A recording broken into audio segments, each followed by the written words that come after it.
everyone. But first of all, I would like to thank you all for being here, and thank you so much, Sarah Mohammed, the GAPF, and all the other organizations who are involved in organizing nationwide events to actually honor Fadima and many more women who were killed in the so-called honor killings.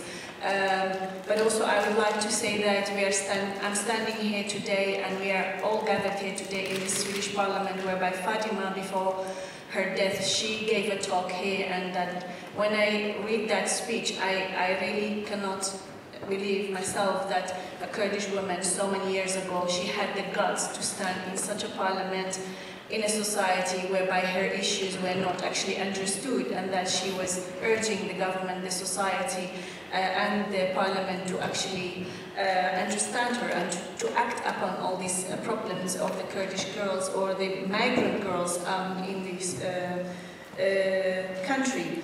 So I'm delighted to be here, and I'm honored to be here as well as a Kurdish woman and as somebody who was very much inspired by Fatima's struggle and many more brave women across the Middle East and the world as well. Basically, women like Fadima, Pela, and Benaz, and Heshu, and so many more who were killed from across regions and countries in Europe and worldwide. In my opinion, they don't symbolize victimhood. In fact, they are symbolizing honor itself, courage, and agency. They did not become silent victims to actually live by tribal, religious, and traditional orders, but actually they defied them and they rebelled against them. That's why they were killed. If they were submissive, they could have just submit to the lifestyle like their ancestors, their grandmothers, and people like that who were actually made subordinate outside of their own choice and outside of their own choices. So to me, they are actually symbols of courage. At a personal level, they were fighters, but of course they become examples in the society. That's why we are here today. And one point I would like to raise here, that for women like us from Middle Eastern backgrounds, countries that are actually driven into wars every now and then, countries that are ruled by religious tyrants, by dictatorships, fascists, you name it. It's very difficult for women to speak out and to actually disgrace those cultures and religions, and to actually become rebellious and to speak out publicly, openly, and on international as well as local level. For women like us who made it to parliaments, UN, various organizations across the world, people like me, Sarah Mohammed, Miriam Namazi, and so many more out there, both in Middle East and in Europe.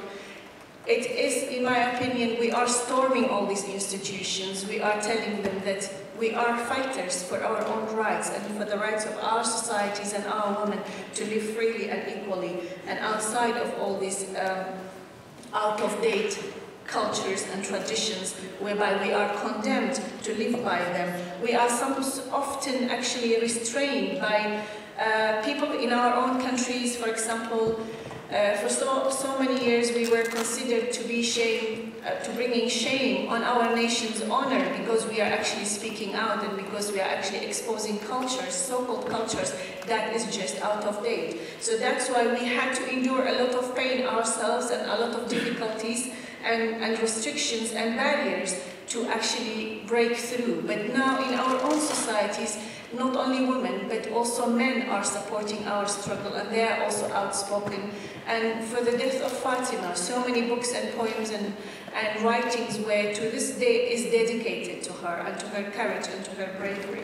It's about mobilization, politically and socially, to actually bring down and to actually question and to problematize these problems, these issues that are taken as norms and values of a society, and they are mainly religious, traditional, and tribal. So we are problematizing them, we have been problematizing them, and we have been exposing them for a very long time. The problem of kidnapping of girls and forcing them into marriages is not new, in my opinion. Forced marriages, I mean, of course I agree with Miriam that marriage is romanticizing this crime, which is abduction and forcing somebody to live with someone else outside of their choice and outside of their own wish. So it is a big problem, it is an old problem, it's not new, but and works have been done on it. But the problem is lack of political will and lack of awareness as well in society about children's rights, about women's rights, human rights. It's not only women that are victims of forced marriages, it's also men, it's also homosexual people, it's also disabled people, as it was mentioned by Chaz in his presentation. So there are so many people who are actually forced for one reason or another to actually live in a marriage or in a relationship without any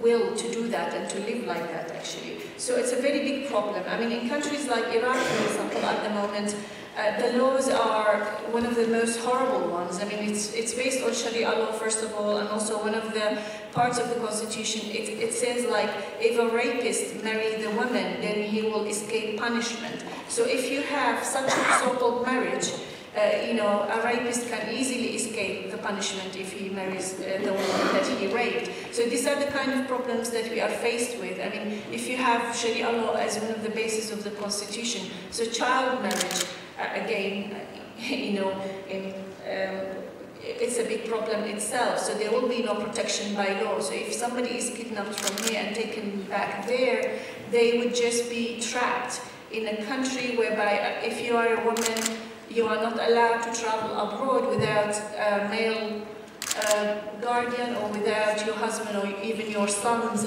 consent to travel abroad. So it's very problematic for a girl to be taken there, or for a boy even, so in order for them to escape and to come back. In Kurdistan, however, it's slightly different because there's a big movement and challenging, and abroad we are working as well. In 2008, they passed a legislation basically banning forced marriages in courts, but also they will, those mullahs, I mean religious clerics outside of the court, if they are approving of a marriage, of a forced marriage, they will be prosecuted as well. I mean, there is a legislation about combating domestic violence and violence against women in general, which contains some very good aspects of actually combating violence against women, but the problem is implementation again. Laws are really good, and I personally welcome the law that is changed and passed in UK and in Sweden now to actually ban forced marriage and child abduction and all that. These are very, very important steps. I welcome them, and they are very positive, and I think that is the result of tireless work by activists and organizations both in Europe and back home as well. But the thing is how to make this law known to everyone in society, and how to actually implement it, and how you train the staff and the people who are in government departments to actually act quickly and immediately upon these issues in schools and at homes as well. In the case of Europe, as well as even in Iraq and Kurdistan, not everybody knows about the laws. So many people in this country, they don't speak the language in the societies that they live in. The parents, especially if they are old age, so they don't know about these laws being passed.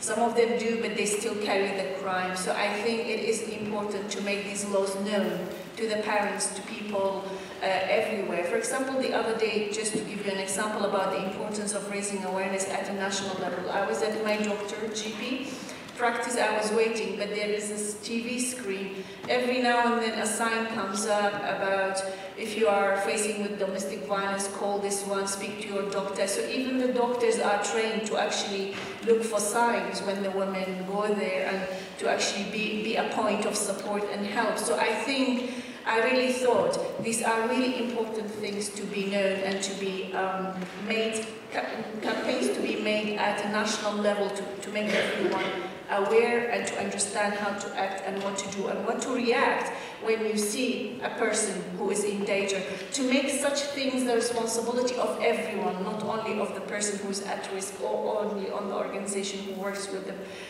clients. So I really think raising awareness, mobilization, and also challenging cultural norms and values, religious norms and values is very important. I think these issues has to be spoken about, criticized, and publicly and openly exposed and opposed, even if it's a religious practice, because religion is not any more important than a human life and a human dignity and freedom. So I really think for us who are openly speaking out against religions that we were labeled as Muslims, for example, you are born and so straight away you are doomed to be a Muslim. And I think, as many have said, we are not all, if I'm from a Kurdish community or Iraqi community or Iranian, it doesn't make us all Muslims. So many people are atheists, so many people are from different religions, so many people are just even praying or practicing Islam. These are just some fanatic organizations who claim to be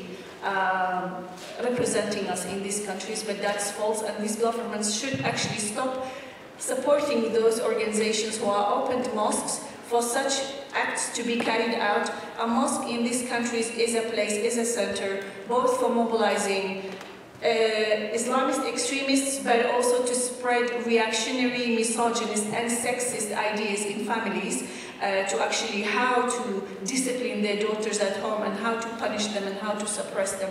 So in order to open more mosques, in order to support financially Islamic organizations in this country who claim to be representing us and they're lying, it is far more important to support organizations like those of Sarah Mohammed and many more organizations who are from Middle East and North African origin in these countries who are working, and they are the ones who actually represent us, not the Islamic fanatic organizations and clerics. Thank you.